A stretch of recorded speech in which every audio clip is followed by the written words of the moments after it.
할렐루야. 성경신학, 성경 종말론에 대한 오해 10가지 가운데 이번 시간에는 가장 난해하다고 여겨지는 요한계시록 11장에 있는 두 증인과 또 앞서서 7장에 소개되고 있는 이 14만 4천에 대해서 이 시간에 한번 정리해 보겠습니다.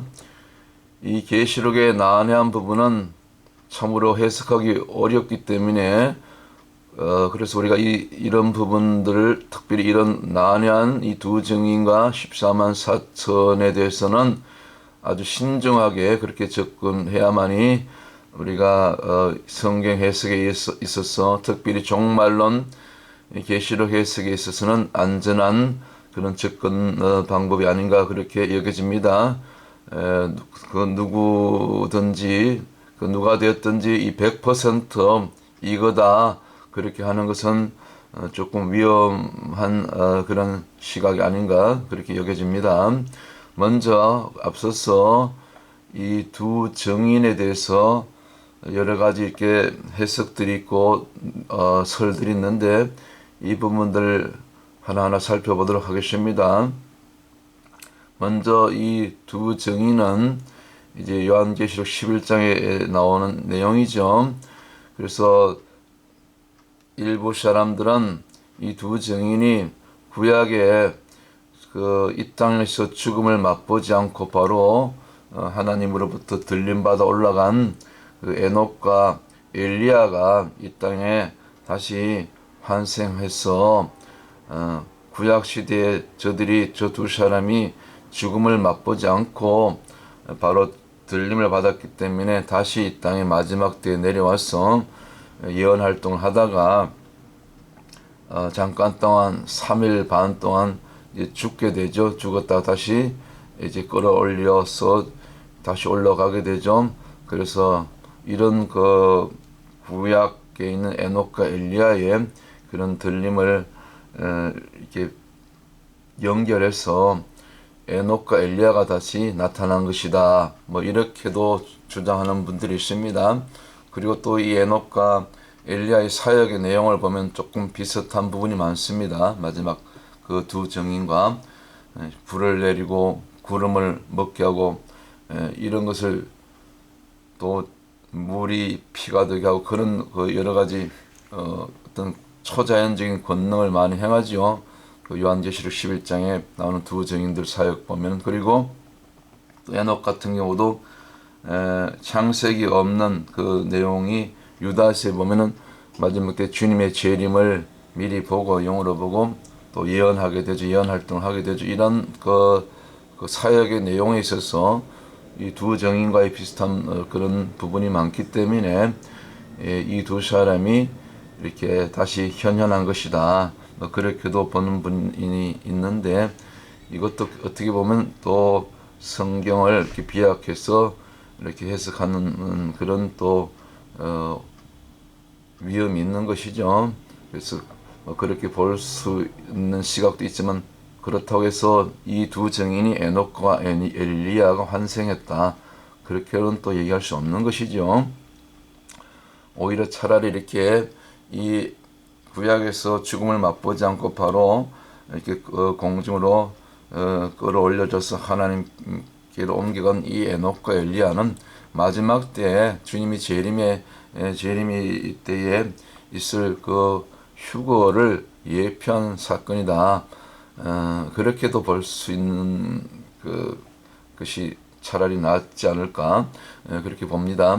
왜냐하면 에녹이나 엘리야는 항상 하나님과 동행하잖아요. 그래서 우리가 들림받은 비결은 곧 에녹을 통해서 또 엘리야의 삶을 통해서 이렇게 우리가 유추해 볼 수 있는 거죠. 예수님과의 동행, 곧 하나님과 동행하는 것만이 구약의 에녹이라든가 또 엘리야 또 앞으로 마지막 때 우리가 들림받을 그 성도들의 그런 이 영적인 모습 그리고 실제적으로 그 신앙을 지켜내는 그런 모습이 되지 않을까 그렇게 하나의 어떤 예표적인 사건으로 보시는 것이 맞을 것 같습니다. 그래서 이 에녹과 엘리야의 승천이 휴거다. 그렇게 보는 것은 비성경적이라고 결론을 내릴 수 있을 것 같습니다. 절대로 에녹이 됐든지 엘리야가 됐든지 또 지금 마지막 때를 살아가는 이 신약 시대에 심지어 요한계시록에 있는 그 11장에 나온 두 증인조차도 절대 이것을 휴거라고 볼 수 없는 것은 왜 절대로 이러한 사건이 재림보다 예수님의 마지막 때 딱 한 번 임하는 재림보다는 앞설 수 없기 때문에 그런 것이죠. 이런 것을 염두에 두고 우리가 또 이 두 증인과 이 14만 4천에 대해서 우리가 살펴보도록 하겠습니다. 이들이 이제 그 요한계시록 11장에 있는 두 증인의 활동 기간이 이제 3년 반 42개월, 그러니까 1260일이죠. 1260일 동안 앞에 보는 그림처럼 굵은 베옷을 입고 그렇게 예언 활동을 하게 되죠. 11장 3절에 또 그 이하에 그런 자세한 내용이 나옵니다. 본문은 제가 읽지 않겠습니다. 다 아는 내용이기 때문에. 또 혹자들은 일부 또 이렇게 학교에서는 이 두 증인의 활동 기간을 이미 미래 예수님 재림 직전에 있을 일이 아니고 과거에 이미 지나간 사건으로 그렇게 또 돌리는 분이 있어요. 여기 자료에 있는 표와 같이 AD 538년에서 AD 1798년, 한마디로 얘기하면 영어로 표현되어 있기 때문에 여러분이 금방 이해를 못 하시는데 대충 이런 겁니다. 이제 교황권이 권세를 얻고 그 권세를 얻고 본격적으로 중세 교황권이라 그러잖아요. 중세. 그때가 이제 권세를 얻은 연도가 AD 538년인데 이제 나중에 이제 이 세월이 흘러서 이 1261을 1260년간으로 봐서 AD 1798년에서 AD 538년 빼면 정확하게 1260년이 나오죠. 이제 다시 교황권이 이제 그 권세를 잃는 기간, 이런 기간, 이때 이제 여기 보면 그런 사건이 있죠. 그 프랑스 혁명 뭐 이런 이 권세에서 교황권이 꺾이게 되죠. 치욕을 당하고.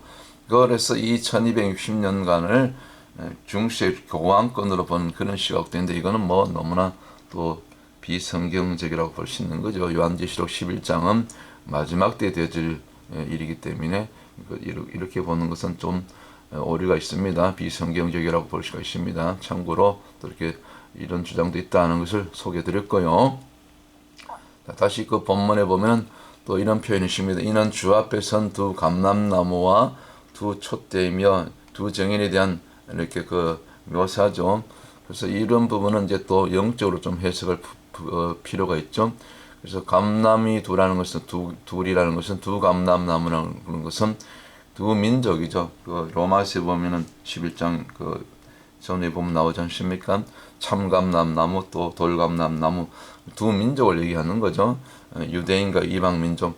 그들 가운데도 결국 예수 그리스도 복음을 통해서 예수 그리스도를 통해서 구원받은 두 민족, 물론 늦게 돌아오겠지만 선민 이스라엘, 그리고 이방인이 먼저 구원을 받게 되죠. 숫자적으로 이방에서 구원받은 민족, 두 민족으로도 볼 수 있어요. 그런데 그 두 민족 가운데 두 촛대는 증인의 사명, 곧 예수 그리스도께서 제자들 파송하실 때 둘씩 12제자 혹은 70제자들을 파송할 때 보면 둘씩 파송하게 되죠. 이 두 증인의 숫자죠. 전도자 마지막 이 세계 선교 완성을 위해서 초대기 이후로, 예수님 이후로 지금까지 마지막 주님 오실 때까지 증인들이 계속해서 이 사명을 감당하게 되는 어떤 그런 전도적인 전도의 사명, 세계 선교를 감당할 이스라엘에게 가서도 복음을 전해야 되고 이방 열방을 향해서도 복음을 전해야 되고, 또 그런 쪽으로 보면은 이 촛대는 두 증인의 숫자라 그렇게도 볼 수 있는 것입니다. 이건 좀 영적으로 선교 차원에서 해석할 때는 그렇게 볼 수 있는 거죠.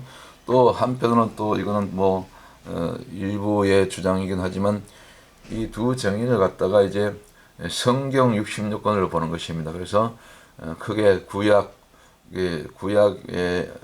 신약 이걸 이렇게 두 증인으로 보는 그런 시각도 있는데 이건 조금 너무 비약이라고 볼 수 있고요. 모든 성경의 사건들 그렇게 보면 그때 그렇게 보면 뭐 다 증인 아는 것이 없는 것이죠.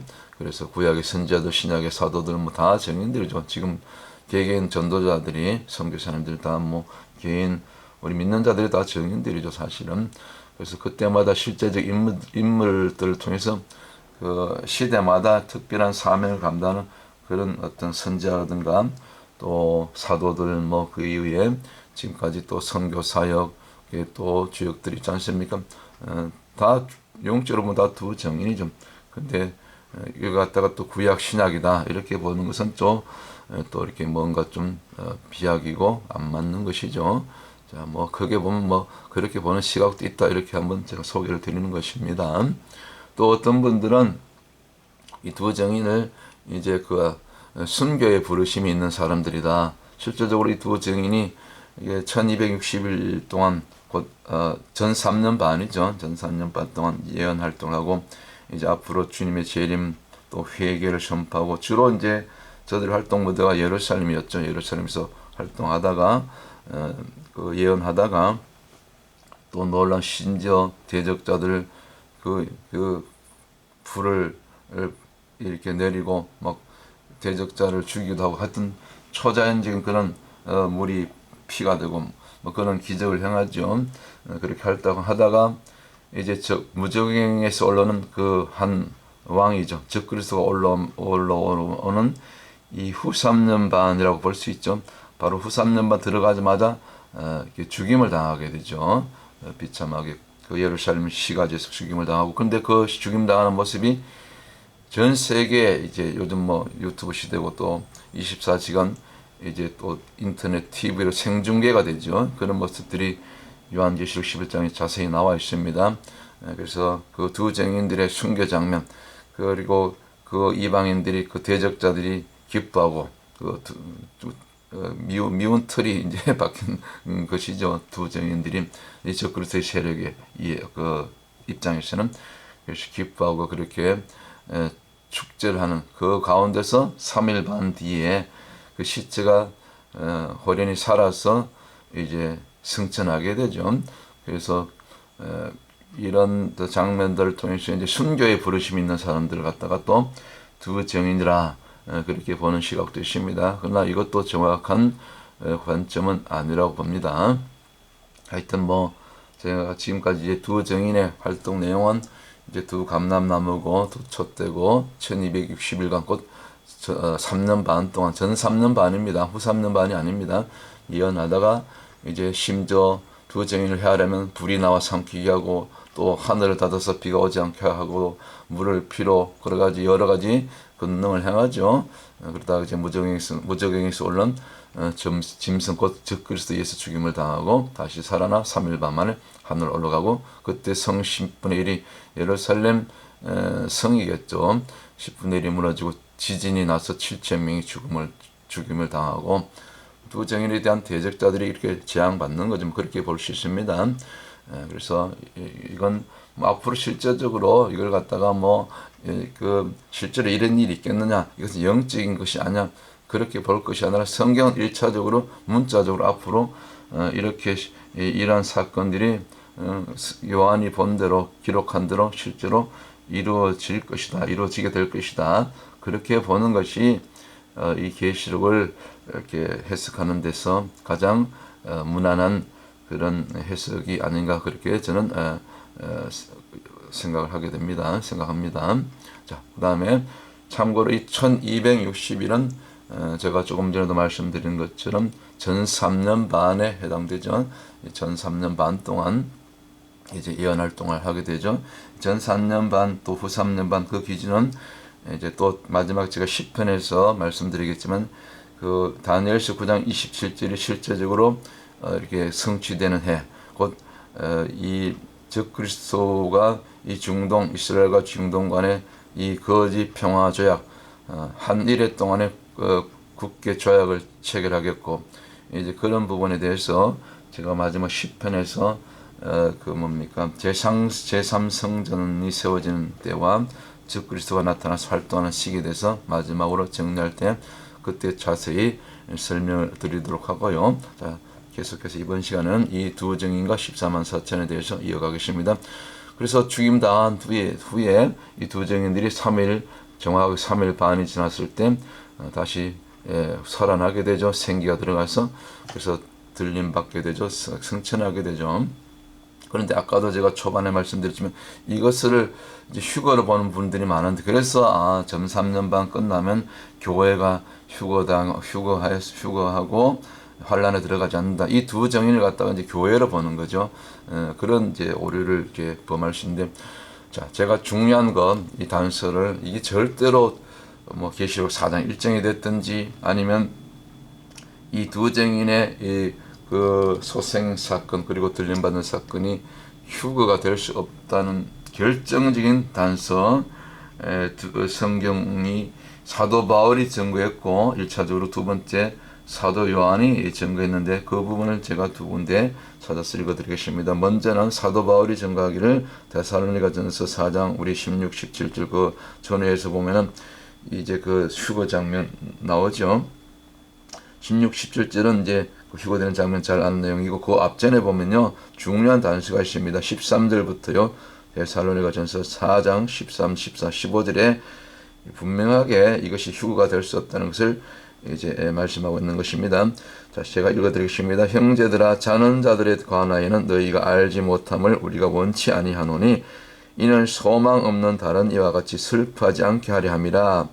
우리가 예수에 죽었다가 다시 사심을 믿을진데 이와 같이 예수 안에서 자는 자들도 하나님이 저와 함께 데리고 오시려. 먼저 죽은 성도들이죠. 지금 무덤에 가 있는 자들, 영으로는 낙원에 갔고요, 구원받아서. 자, 15절, 우리가 주의 말씀으로 너희에게 이것을 말하노니 주 강림하실 때까지, 곧 주님 재림하실 때까지 우리 살아남아 있는 자도 뭐 에녹이 됐든지 엘리야가 됐든지 지금 계시록에 나오는 두 증인이 됐든지 그 얘기를 하는 거죠. 결코 자는 자보다 결단코 앞서지 못하리라. 마지막 재림 때 이례적으로 일어나는 그 부활 휴거보다 절대로 이 두 증인의 사건이 앞설 수 없다는 것입니다. 에녹과 엘리야의 그 승진이 앞설 수 없다는 것입니다. 그 다음에 두 번째, 요한계시록 이제 그 20장으로 가서 이미 주님이 재림하셨고 19장에 이제 천년기 무정의의 그 사단이 이제 붙잡혀서 무정의에 갇히고 천년왕국이 시작될 때, 그때 초반에 이제 그 천년기에 대한 말씀을 나눌 때 이렇게 그 기록한 내용이 이제 이 계시록 20장 4절부터 6절인데 여기도 나옵니다. 여기 분명히 이 두 증인이 됐든지 그 누가 됐든지 마지막 이 주님의 재림보다 이 휴거가 앞설 수 없다는 것을 분명하게 말씀으로 증거하고 있는 것입니다. 자, 4절, 요한계시록 20장 4절부터 또 내가 보호자들을 보니 거기 앉은 자들이 있어 심판하는 권세를 받았더라. 또 내가 보니 예수의 증거와 하나님의 말씀을 인하여 목배임을 받은 자의 영혼들과 순교자들이죠. 마지막 환란 때 순교자들이 많이 나옵니다.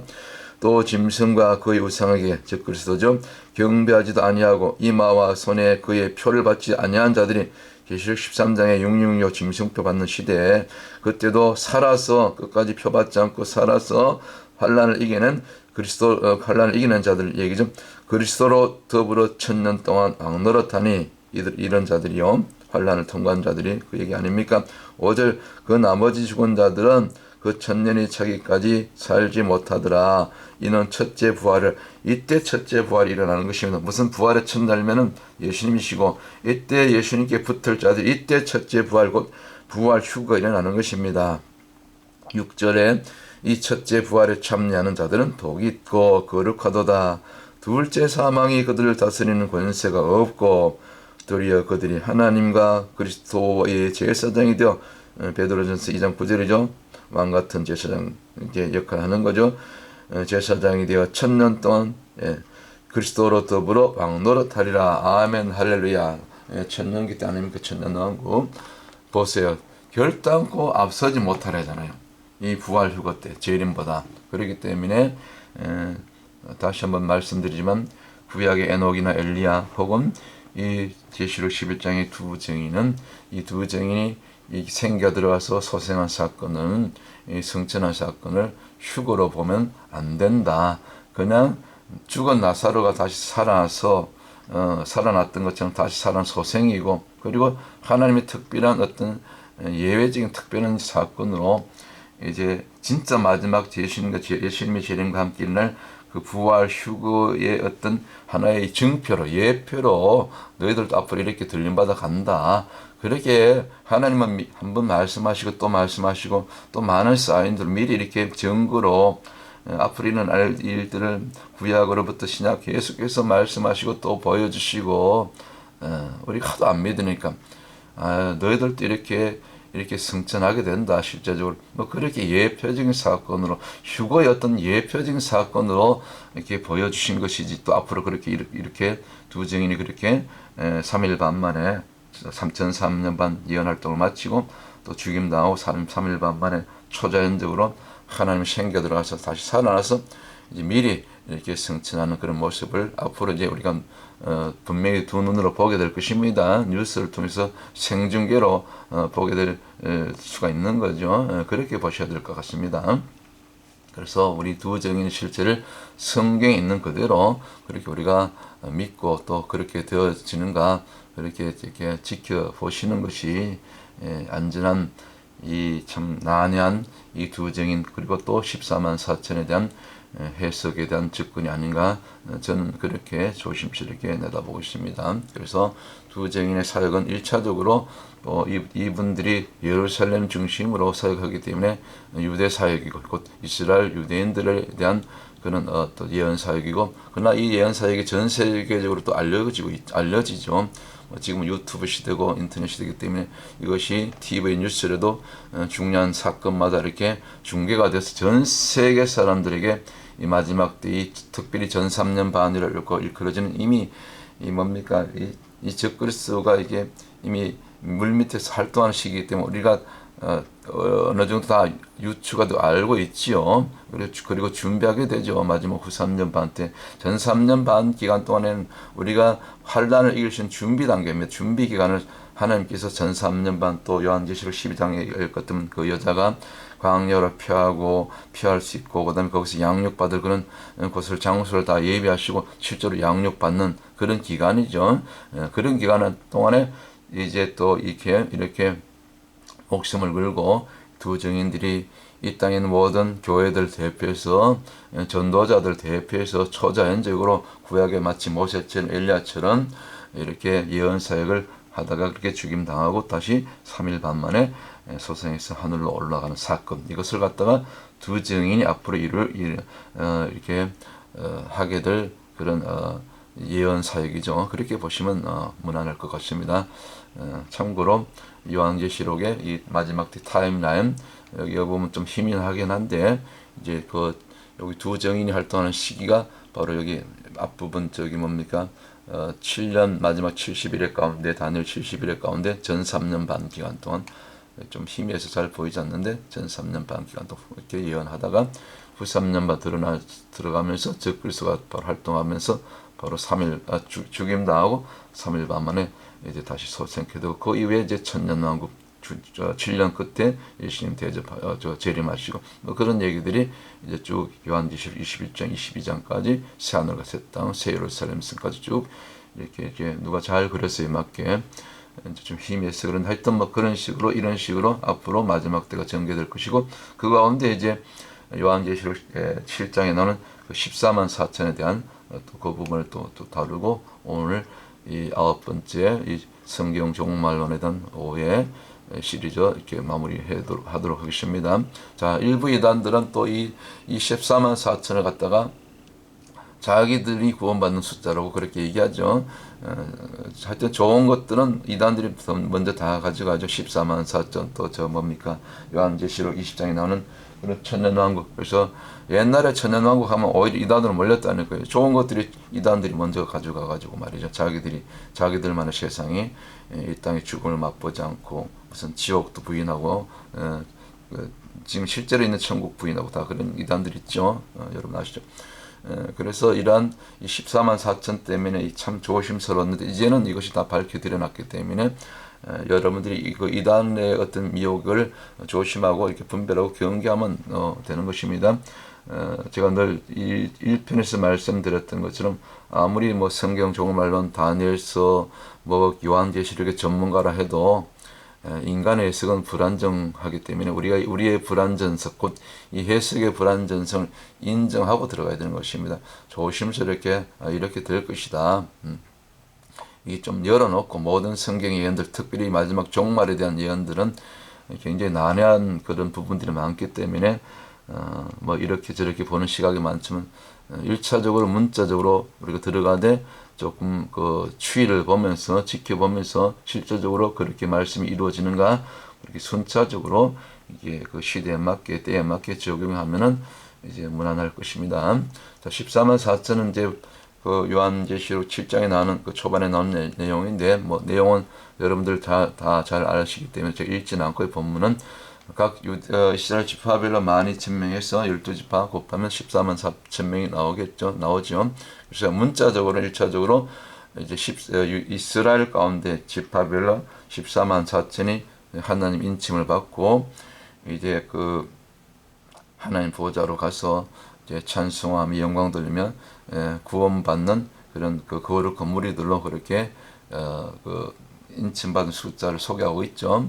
그래서 문자적으로 보면 문자적으로만 본다면 이것은 이스라엘의 구원이죠. 이스라엘의 구원받을 자들인데 실제적으로 그럴 가능성도 있어요. 왜냐하면 이스라엘이 우리 형제나라 이스라엘이 지금까지도 그들이 눈이 아직 열리지 않아서 지금 메시아닉 주 곧 예수아를 메시아로 알아본 그런 메시아닉 주 그런 메시아닉 처치 그 일부 랍비 포함해서 아직도 뭐 5만 명도 채 안 된다고 보죠.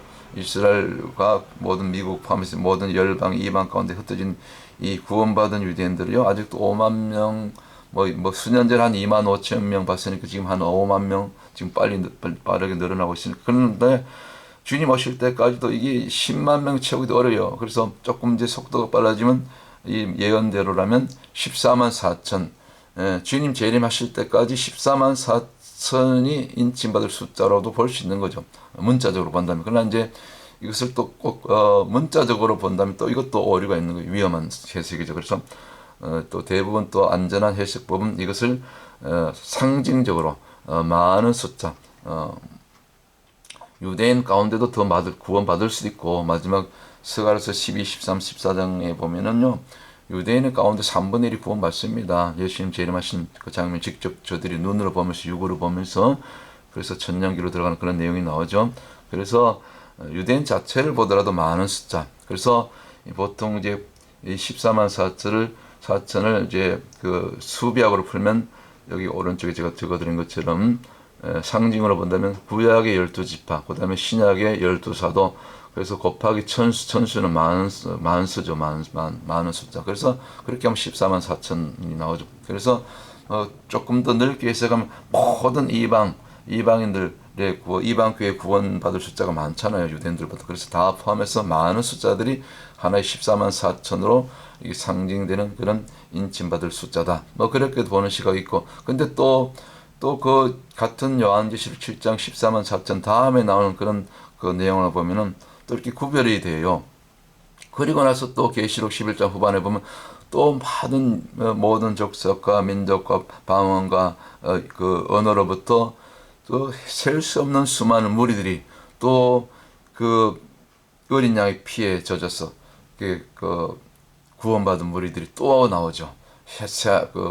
셀 수 없는 무리들. 이건 이방인들의 구원이거든요. 그래서 이런 부분이 또한 말씀이 같은 7장 있기 때문에 그래서 이 14만 4천에 대한 해석은 우리가 좀 조심스럽게 문자적일 수도 있고 상징으로도 볼 수 있고 그러니까 근데 또 상징으로 보기에도 조금 애매한 부분이 또 뒤에 보면은 또 다른 무리 이 이스라엘 유대인 아닌 다른 이방의 그 수많은 허다한 무리들이 또 구원에 들어가기 때문에 그래서 이런 부분을 종합적으로 이렇게 보았을 때는 참 해석하기 어려운 그런 부분이 이 14만 4천이다. 그러나 중요한 것은 꼭 14만 4천은 우리에게 속한다. 그런 이단들의 그런 주장은 이거는 터무니없는 주장이기 때문에 우리가 잘 분별할 필요가 있다. 경계할 필요가 있다. 이렇게 보는 것이 이 14만 4천에 대한 안전한 해석법이다. 그렇게 볼 수가 있는 것입니다. 오늘 결론은 결국 이 두 정인이 되었든지 이 13만 4천이 되었든지 우리가 이 마지막 종말까지 주님이 오실 때까지 우리가 순교하정 살아있으면 다 보게 될 것입니다. 어디 있든지 뭐 광야에서 우리가 이 적그리스도가 나타나서 후 3년 반 때는 이 도시 뭐 제가 여기 뉴욕에 있지만 도시에 살 수 없어요. 모든 전기 물 그 666 짐승표 받지 않으면 매매가 불가능하기 때문에 그때는 자연으로 돌아가는 거죠. 원시로 돌아가는 거죠. 자급자족하는 그런 시대로 돌아가서 초자연적인 그 이스라엘 백성들이 40년 동안 걸어갔던 그 광야의 초자연적인 하나님의 부하심, 옷 한 벌로 40년을 나게 되고 신발 한 켤레로 40년을 나게 되고 또 만나와 메추라기 또 불기둥, 구름기둥, 또 생수를 터뜨려 주시고 그런 초자연적인 그런 하나님의 어떤 그 기적이 아니면 물이 포도주가 되고 강물을 개울같이 시내같이 건너는 그런 기적이 아니고서는 심지어 적그리스도의 군대의 눈을 멀게 하고 총탄이 먹게 하고 그런 그 정말 그 천군천사의 그 뭡니까 불화살 불병거로 그 애탐의 성벽 방벽을 지켜주지 않으면 살아날 수 없는 요즘 드론으로 다 인공지능으로 추적되기 때문에 숨어도 다 들통납니다. 발각됩니다. 그렇기 때문에 어떤 초자연적인 어떤 하나님의 어떤 그 보호하심으로 또 이렇게 피할 곳을 마련하시고 또 사우드 선저스 엘바라지 선저 같은 경우는 미국 같은 경우는 이 뉴욕 북부 쪽으로 올라가서 랑카스 쪽으로 그런 예를 들면 이제 그 개인적으로 받은 예언인데 거기가 이제 하나의 피난처처럼 마지막 때 남은 자들이 이제 공동체를 이루고 살아갈 지역을 미리 이제 받은 분인데 그런 예언도 있는데 뭐 하여튼 두고 보십시오. 랑카스트뿐만 아니라 뭐 곳곳에 세계 곳곳에 하나님께서 마지막 때에 이 환란 때를 대비해서 이 피할 곳곳 이 양육받을 요한계시록 12장에 나오는 그런 광야의 밀실을 예비하실 줄 믿습니다. 그렇기 때문에 여러분 절대로 두려워할 필요가 없는 것입니다. 어쨌거나 이 마지막 종말까지 이 두 증인이 됐든지 13만 4천이 됐든지 그 나머지 모든 예언들 뭐 일곱인, 일곱 나팔, 일곱 대접 그 모든 또 적그리스도와 또 마지막 다니엘의 70번째 일에 그 다음에 그 다니엘서 9장 27절에 7년의 그 국계 맺는 중동 평화 조약 이런 것들 앞으로 추이를 보면서 그렇게 좀 이렇게 이 성경 종말론을 이렇게 하나하나 이렇게 해석하고 적용하는 것이 가장 안전한 이 마지막 때를 살아가는 저와 여러분의 특별히 이 말씀을 가르치는 교사들이라든가 설교자들의 어떤 몫이 아닌가 저는 그렇게 조심스럽게 내다보고 있고요. 가장 중요한 문제는 오늘 저와 여러분이 내가 구원받았는지 내가 성령으로 거듭났는지 그것이 그 여부가 관건인 것입니다. 오늘 죽어도 사실 주님의 재림보다 재림은 더 늦춰질 수도 있는 거죠. 우리가 좀 지켜보면서 중요한 것은 대부분 주님의 재림보다 물론 우리가 살아서 오실 수 있는 주님이 그런 마지막 세대라고 보지만 그러나 개개인으로 봤을 때 일반적으로 봤을 때 주님의 재림보다 우리의 종말이 먼저 온다고 보는 거죠. 저 역시도 마찬가지. 내일을 알 수 없잖아요. 오늘 밤이라도 부르시면 가는 겁니다. 가는 겁니다. 그래서 우리 모든 세대들, 자녀 세대들 포함해서 올 때는 순서가 있지만 갈 때는 순서가 없잖아요. 그래서 중요한 것은 오늘 결론 내가 구원받은지 그 여부가 관건이다. 오늘 내가 성령을 거듭났는지 옛사람은 십자가에 못 박고 자기 부인으로 5분 뒤에 주님 불러시도 할렐루야 그렇게 이 땅의 모든 것을 내려놓고 모든 수고를 거치고 그 수고는 마지막 때에 우리가 전도하고 선교하는 거 주와 복음을 위해서 살다가 특별히 목회자들은 은퇴가 어디 있습니까? 전도자들은 은퇴가 없습니다. 죽는 날까지 건강이 허락하신 날 날마다 중보하고 날마다 거리에 나가서 할 수만 있다면 그렇게 복음을 외치다가 땅 끝까지 선교하다가 그렇게 우리 주님 앞에 가십시다.